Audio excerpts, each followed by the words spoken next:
இது மாதிரி அண்ணாமலை கேள்வி கேட்கல என்கிட்ட பேசாதீங்க தயவுசெய்து. அண்ணாமலை சாதாரண முந்தா நாள் அரசியலுக்கு வந்துட்டு நீங்க பேசணும்னா என்ன சார் அர்த்தது? அவர் அவரு தன்னடக்கத்தோட பேசணும். யாரை பத்தி பேசுறோம் என்னங்கிறது எங்களை பத்தி தெரியாத ஆளு. தமிழகத்திலே சில மனிதர்கள் தான் நன்றாக இருக்க வேண்டும், தான் அரசியல் இருக்கணும். அவர் 81 வயசுக்கு ஒரு சின்ன பையன் உதயநிதி ஸ்டாலினை பார்த்தாலும் காலில் விழுந்து கும்பிடுற மாதிரி கும்பிடணும். ஆனா அண்ணாமலை கேள்வி கேட்டா அண்ணாமலைக்கு என்ன தகுதி இருக்குன்னு திரும்ப கேள்வி கேட்பார். ஐயா, அரசியல்ல இன்னைக்கு தமிழகத்துல ஒரு மாற்றம் நடக்க ஆரம்பிச்சிருக்குதுங்க ஐயா. எல்லா கட்சிகளும் பாரதிய ஜனதா கட்சியின் மீது கோபத்தில் இருக்காங்க. ஏன்னா பாரதிய ஜனதா கட்சி மற்ற கட்சிகளை போல 5 வருஷம் நீ கொள்ளையடி, எலெக்ஷன் வர்றதுக்கு 3 மாசம் முன்னாடி உன்னை ஊழல்வாதி நான் சொல்லுவேன்.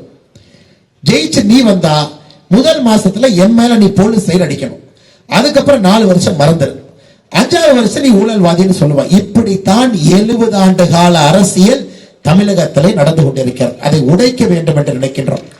அதை பங்காளிகள், இந்த பங்காளி அரசியலை உடைக்கணும். 2 பங்காளி உட்கார்ந்து கொண்டு என் முதுவ நீ சோரி, உன் முதுவ நான் சோரிறேன், 5 வருஷம் மக்கள் பணத்தை நான் கொள்ளையடிக்கிறேன், 5 வருஷம் மக்கள் பணத்தை நீ கொள்ளையடி என்று தமிழகத்திலே ஊழல் பெருச்சாளிகள் அதிகமாக இருக்கின்றார்.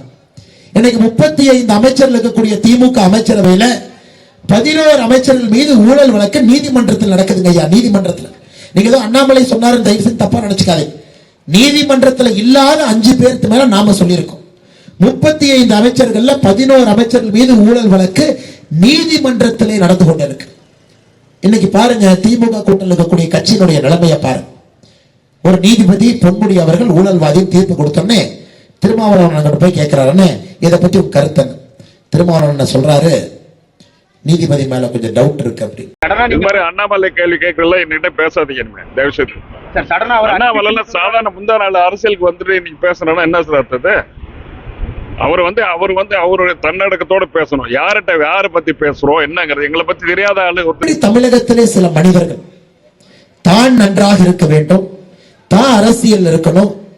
அவர் 81 வயசுக்கு ஒரு சின்ன பையன் உதயநிதி ஸ்டாலினை பார்த்தாலும் காலில் விழுந்து கும்பிடுற மாதிரி கும்பிடணும்.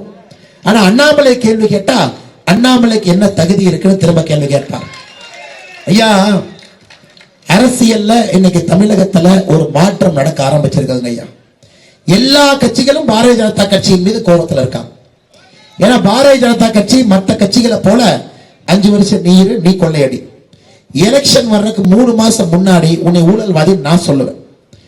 ஜெயிச்சு நீ வந்தா முதல் மாசத்துல என் மேல நீ போலீஸ் சைடு அடிக்கணும், அதுக்கப்புறம் 4 வருஷம் மறந்துரு, 5வது வருஷம் நீ ஊழல்வாதின்னு சொல்லுவா. இப்படித்தான் 70 ஆண்டு கால அரசியல் தமிழகத்திலே நடந்து கொண்டிருக்கிறது. அதை உடைக்க வேண்டும் என்று நினைக்கின்றோம். அதை பங்காளிகள், இந்த பங்காளி அரசியலை உடைக்கணும். 2 பங்காளி உட்கார்ந்து கொண்டு என் முதுவ நீ சோரி, உன் முதுவ நான் சோரிறேன், 5 வருஷம் மக்கள் பணத்தை நான் கொள்ளையடிக்கிறேன், 5 வருஷம் மக்கள் பணத்தை நீ கொள்ளையடி என்று தமிழகத்திலே ஊழல் பெருச்சாளிகள் அதிகமாக இருக்கின்றார். இன்னைக்கு 35 அமைச்சர்கள் இருக்கக்கூடிய திமுக அமைச்சரவையில 11 அமைச்சர்கள் மீது ஊழல் வழக்கு நீதிமன்றத்தில் நடக்குதுங்க ஐயா. நீதிமன்றத்தில் நீங்க ஏதோ அண்ணாமலை சொன்னாரு தயவு செஞ்சு தப்பா நினைச்சுக்காதே. நீதிமன்றத்தில் இல்லாத 5 பேருக்கு மேல நாம சொல்லியிருக்கோம். 35 அமைச்சர்கள்ல 11 அமைச்சர்கள் மீது ஊழல் வழக்கு நீதிமன்றத்திலே நடந்து கொண்டிருக்கு.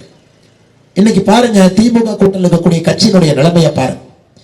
ஒரு நீதிபதி பொன்முடி அவர்கள் ஊழல்வாதியும் தீர்ப்பு கொடுத்தோன்னே திருமாவளவன் போய் கேட்கிறாரு, இதை பத்தி உங்க கருத்து? திருமாவளவன் சொல்றாரு, நீதிபதி மேல கொஞ்சம் டவுட் இருக்கு அப்படி.